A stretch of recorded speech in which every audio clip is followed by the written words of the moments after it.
Good afternoon, YouTube. This is Judge, one half of Judge and the Omega. Talking to you guys today about dating. Um, I had a conversation with Omega the other day, and he said, Pop, dating has changed from when you and Mom used to date. It's changed a lot, Pop. You know, the stuff that you guys do back then, you know, nobody's doing that anymore. And so that's the problem. If the car's not broken, why you fixing it? Why you changing anything on the car apart from updating it? Right? But society have said to us that to these young people that the requirements in dating. They even have shows on requirements in dating and what you're supposed to bring and what you're supposed to present. Okay. My lady, our first date, when I met this gorgeous woman coming out of this cab that a friend of mine sent me, gorgeous. I don't know why she even spoke to me, but hey, she agreed. So our first date, we were supposed to be going to Atlantic City. A friend of mine has a bus that he drives there, and we missed the bus. So I decided to rent a cab and try to catch the bus. But the 3 hours to Atlantic City, we spoke. And then 3 hours back, so that's 6 hours. Oh, we had a point. We never caught the bus. Never caught it with the bus. But anyway, we got to Atlantic City. I'm not a gambler. I'm not spending any money. So I said to her, listen, I'm not gambling. She said, well, me neither. I don't gamble. So we got back in a cab and we head back to New York. Um, Took her home, walked her to her door, said good night to her. And I said, well, I guess I'm never going to hear from her again. And then about 3 days later, she called me. She says, you know, what was I doing? And I told her I was left work, getting ready to head home.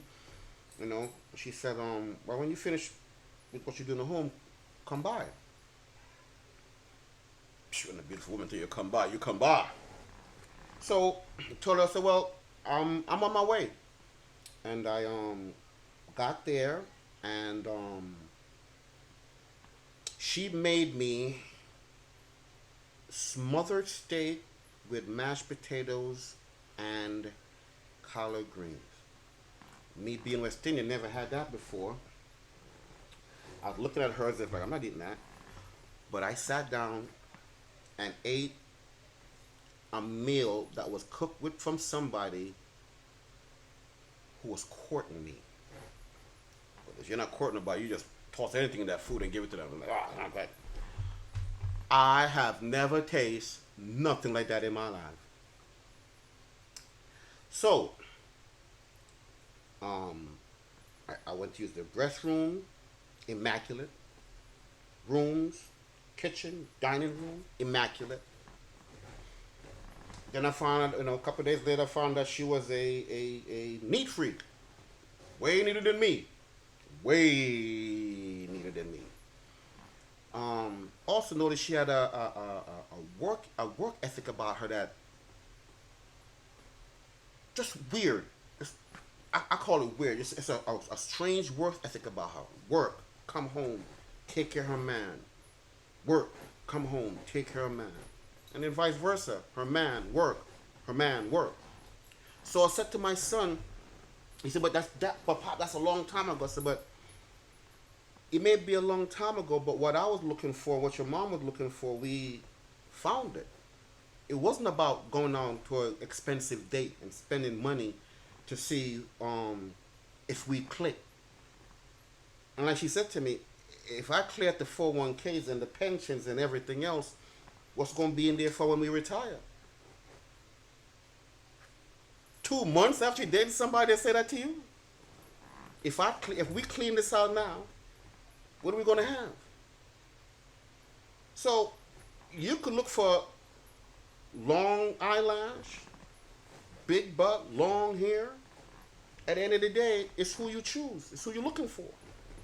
It's what you're looking for. Where you're looking for it. I don't know where to tell you young people to look.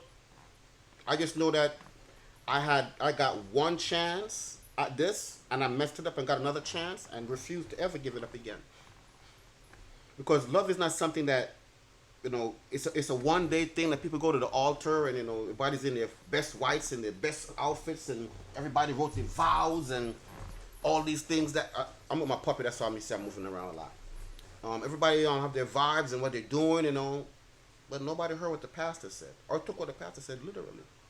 For better, for worse, for sickness and health, until death do us part. I've been at the better end of my relationship, and I've been at the worst end of my relationship. And we have both come back from it even stronger. Because for better, for worse. You hear that word? You did something bad, and you did something even worse.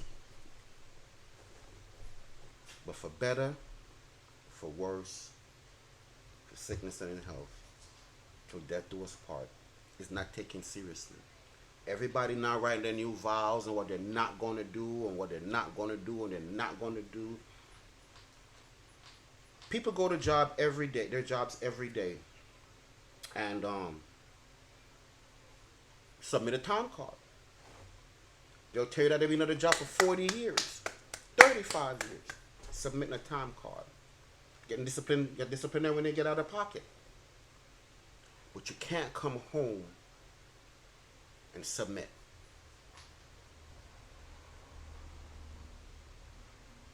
But you can submit to a time card. You can submit to a job. Now I'm meeting women in their 50s and, they're telling me, because of my family, telling me, can you find me a husband? We don't grow on trees. We don't grow on trees.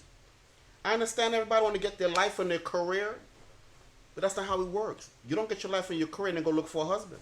We don't work like that. We're not built like that. So if you ladies want to go get your life, get your career, that's fine.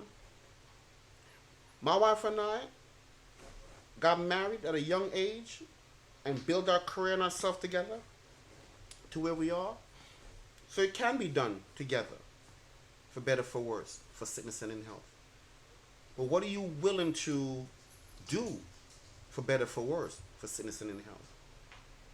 People say, I'm in love and I love. You can't love somebody until at least you get to your 40s or 50s or your 30s or your 50s. Yeah. You haven't experienced anything with them. You're in love with them. But you don't love them. Take it from me.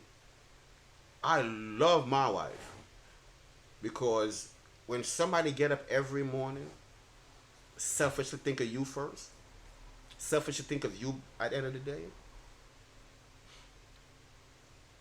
that's what love is. It ain't about what you could get me or what you could buy me. So for you young people who are viewing this, it ain't about what you guys think it is. It's where you're looking. And like my grandmother used to say, whatever you're looking for, you'll find it.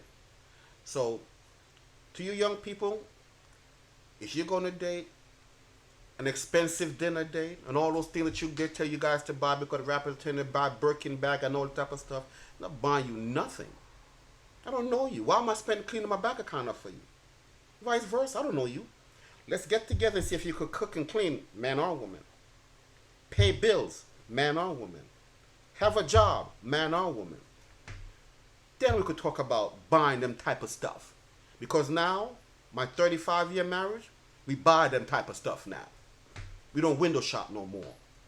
But I'm not window shopping at the beginning of my marriage, so I don't have nothing. Okay? So for you new people, you young people, pay attention to where you're looking. Because you may get exactly what you're looking for. Peace.